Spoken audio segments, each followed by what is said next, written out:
রব্বানি মার পেটে আপনার ছিলেন, এমন তো অবস্থায় দেখলেন ওই লেবু গাছের আপনার ডালের উপরে একটা বিষাক্ত সাপ রয়েছে, যার কারণে আপনার হযরত উম্মুল খায়র মা ফাতেমা উনি যেন জানতে পারছেন না লেবু পাড়ার জন্য আপনার যাইতেছেন। এমন অবস্থায় যেন আপনার আব্দুল কাদের জিলানী ওনার মায়ের পেটে যেন একটা এমন করে খিচুন মারলেন যে খিচুনে আপনার মার পেটে যেন ব্যথা শুরু হয়ে গেছে, পেটে ব্যথা শুরু হয়ে গেছে।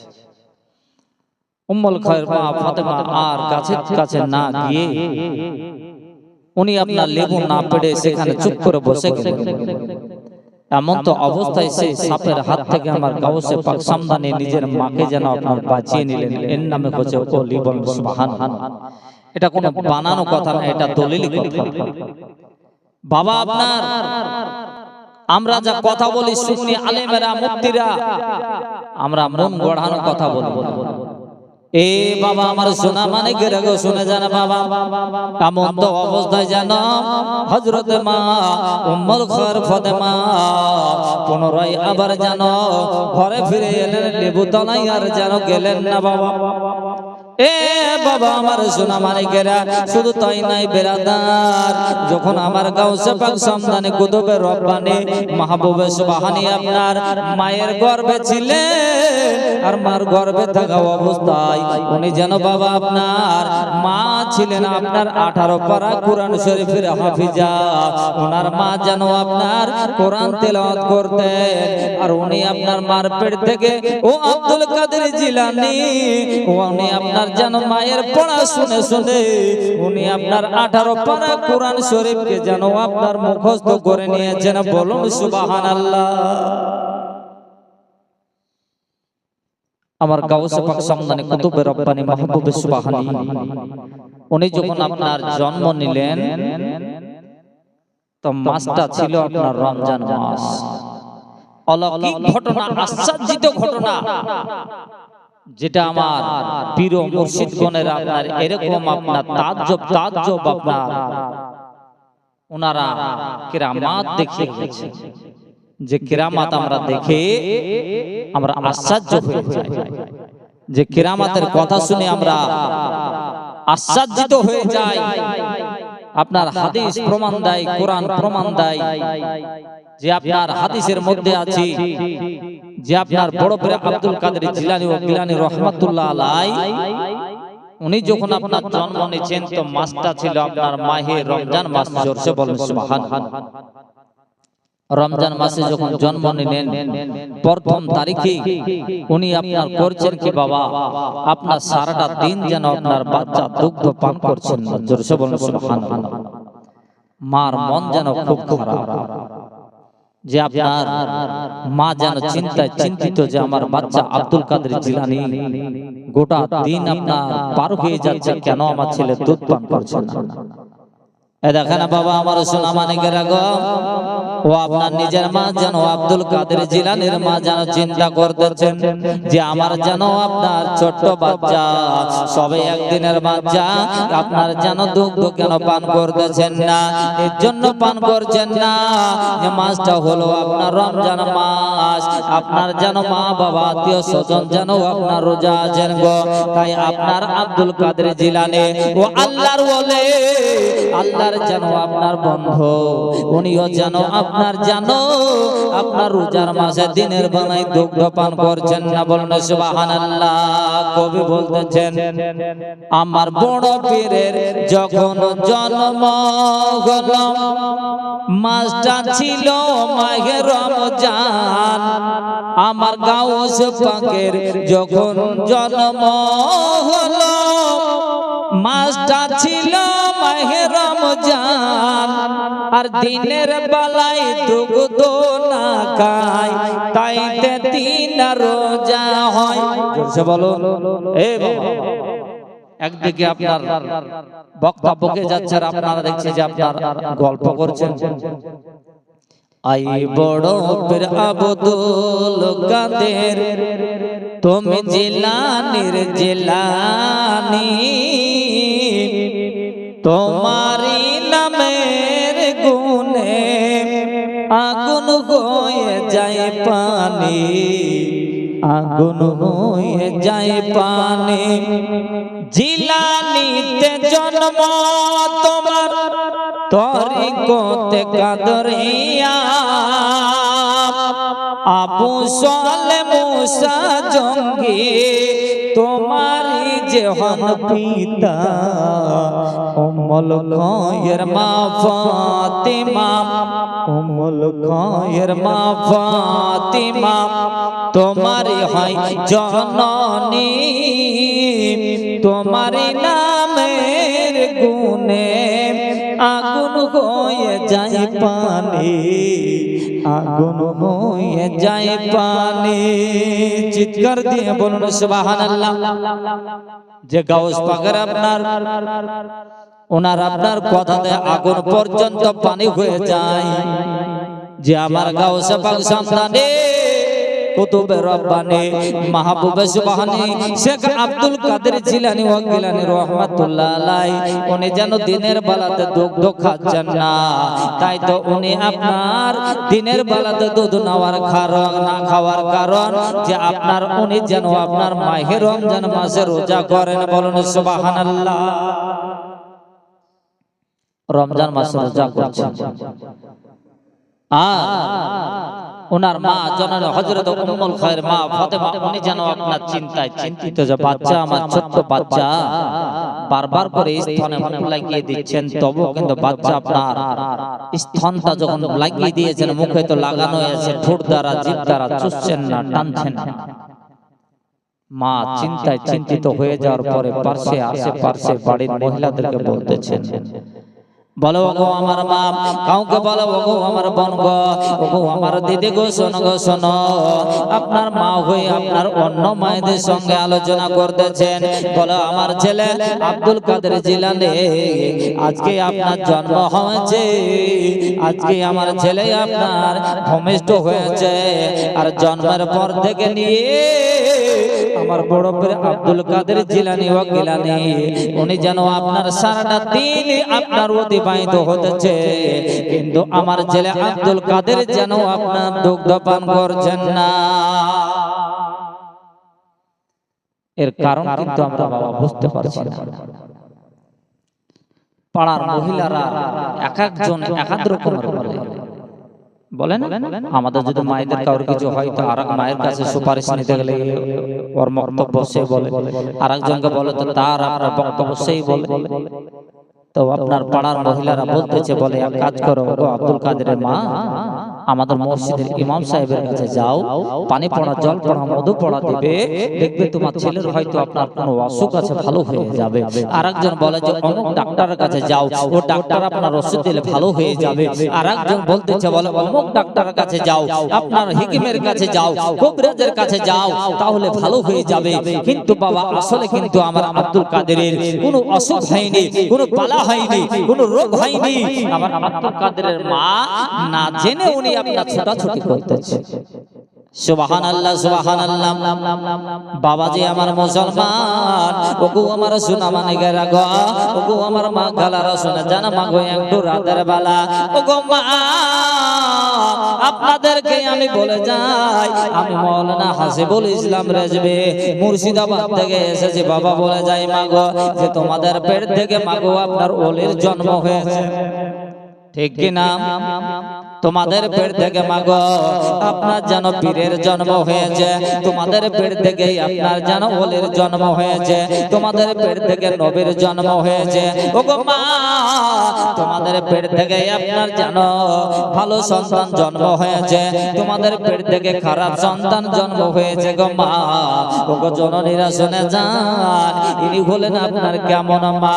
আব্দুল কাদেরের আপনার মা ভাইরার পেরেশান হয়ে গে আপনার যখন আস্তে আস্তে সন্ধ্যা হয়ে আসে বাবা, ও সন্ধ্যার দিকে যখন আপনার সমস্ত মুসলমানেরা রোজাদার ব্যক্তিরা ইফতার নিয়ে বসে আছেন, আর মনে মনে মা চিন্তা করতেছে যে আপনার ইফতারের পরে মসজিদের নাই তো আপনার ইমাম সাহেবের কাছে আমার আব্দুল কাদেরের জন্য জল পড়া পানি পড়া নিতে যাব।